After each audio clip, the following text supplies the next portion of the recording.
Hello beautiful people, it's Mai here from Nintendo Life, and today we're reviewing Pragmata on the Nintendo Switch 2. This review was originally written by the wonderful Ken Talbot and made into a video by yours truly. Now without further ado, let's get stuck in.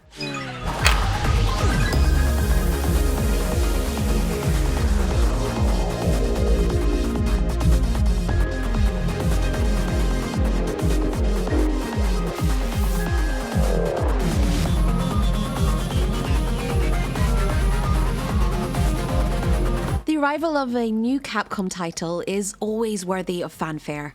When it's a new IP launching simultaneously on a Nintendo console, it becomes a real cause for celebration. Pragmata joins Resident Evil Requiem in the ranks of heavy hitters running like a dream on Switch 2. The game has been steadily regaining hype since its announcement in 2020, and when the demo dropped in the eShop in February, it showcased a unique puzzle-infused spin on third-person shooting and gorgeous sci-fi aesthetics. Pragmata Lunar Colony is a bright, vibrant setting that recalls the future tech maximalism of genre classics like Platinum Games' Vanquish. The lavish art style will be familiar to fans of the director Young-E Cho's work, whose credits include hyper-stylized Metal Gear Rising: Revengeance, Nier Automata, and Resident Evil 3. The gigantic lunar research facility is a locale that seems rife with technological promise when a dispatch team lands to investigate a comms disruption. A hub for lunar film and production, which is basically 3D printing crossed with holodeck from Star Trek, it doesn't take long for them to realize that something has gone horribly wrong. Separated from the rest of his squad when the proverbial hits the fan, Hugh Williams meets an android in the form of a little girl. With her ability to weaken the hostile automatons that seem to want Hugh dead, the two join forces to escape this facility. Far more than a gimmick to drive the innovative combat system, Diana, the name granted by her new guardian, becomes central to the narrative. Pragmata's story is pushed along by the growing relationship between genuine nice bloke Hugh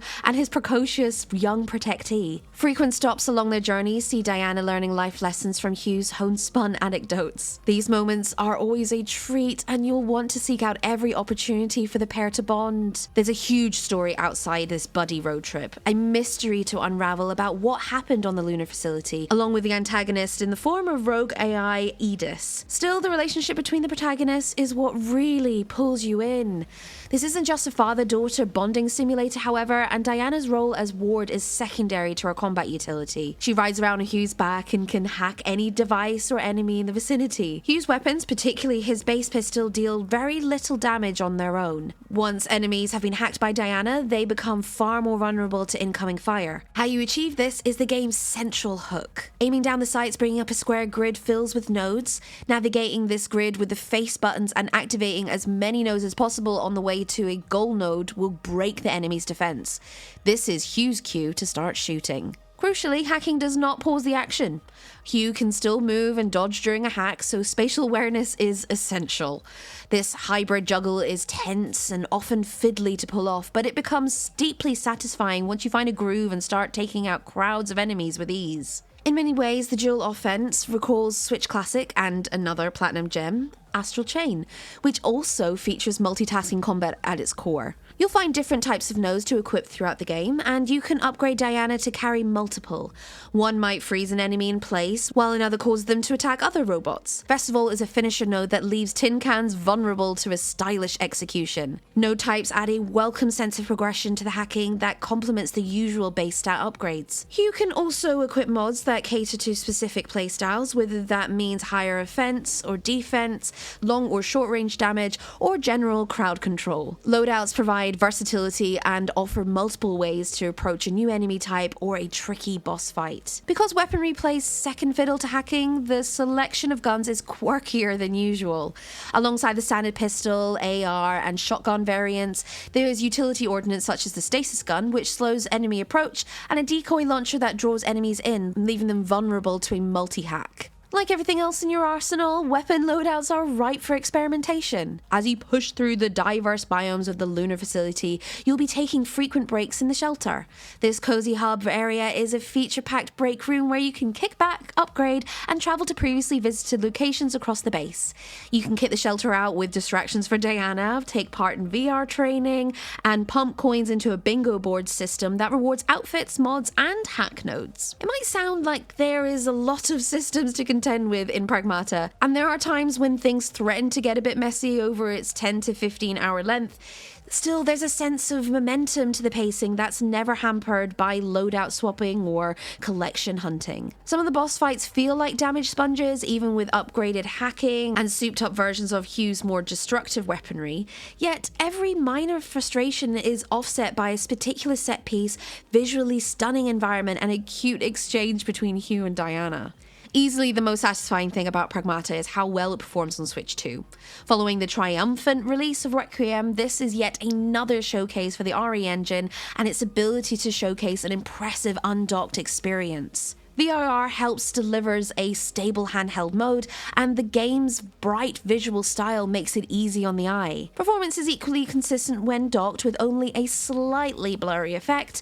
There are some visual sacrifices like Diana's hair physics and some dimly lit interiors, but the stability more than makes up for the slightly lower visual quality. Audio is also sharp in both modes, from Diana successfully popping a hack to Hugh's thruster-assisted dodge.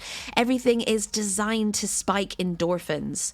There are multiple voice tracks, and both the English and Japanese performances of the protagonists shine. Gyro controls are available, but some Switch 2 native features are sadly lacking. The omission of mouse control stings, as it would be well suited to the combat. With a strong relationship at its core, a striking sci-fi aesthetic, and an addictive puzzle combat loop, Pragmata is the full package. The Adventures of Hugh and Diana stands as another excellent Switch 2 port from Capcom, and hopefully marks the beginning of a new blockbuster franchise. We here at Nintendo Life give Pragmata on the Nintendo Switch 2 a 9 out of 10.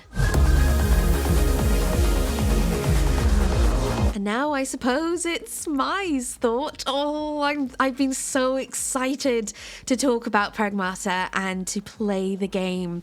I'll admit, I played it all in one go from start to finish and may have stayed up a little bit too late playing it, but oh my goodness, was it worth it. I played in casual mode because, again, I wanted to try and engulf myself with this game as much as possible without worrying about nitty-gritty boss fights. However, I'm most definitely going to be replaying the game very, very shortly after making this video. I'm so determined.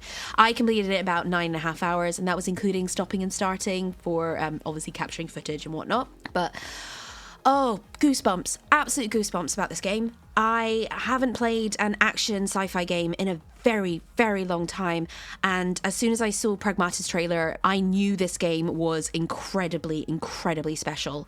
And oh boy, I think you are all going to absolutely love it. Now, for obvious reasons, I can't make any spoilers. I can't really talk about specific things in the game.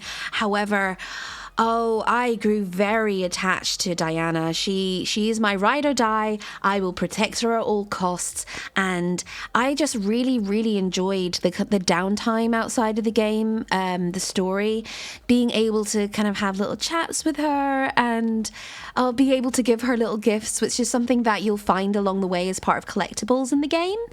And she's just so precious. On a gameplay note, I really was a bit worried about how I would handle the multitasking.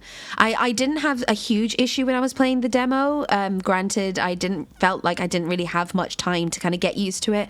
However, like a duck to water, I got very, very used to it in the game. Something about with the hacking I really, really found satisfying as soon as I got through all the nodes and added my extra modding hack mods and beat these usually intimidating enemies and just beat them to a pulp. This game is definitely in my top 10, not top 5, because me being annoying me, I predicted the ending very, very, very early on. In fact, pretty much from playing the first 5-10 minutes, but oh boy, I didn't care. That completely went out the window for me as soon as I started playing it and got more enticed with the story. Oh, I still can't go over how good this game is, and I really desperately hope that you all play it. It's not just visually stunning. I think it's also the fact that although I'm quite scared of space, but I have an affinity with the moon.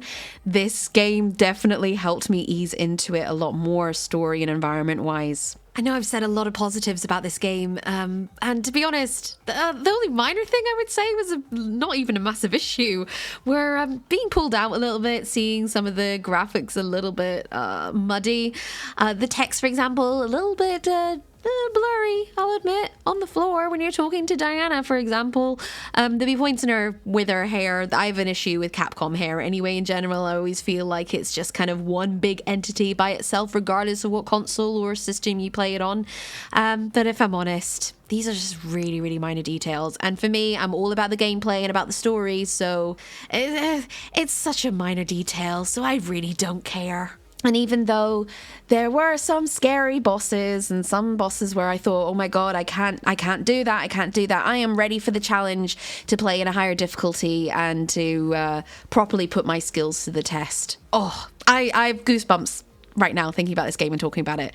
So all I will say is, folks, is just go play this game. Please, please, please, please, go play this game.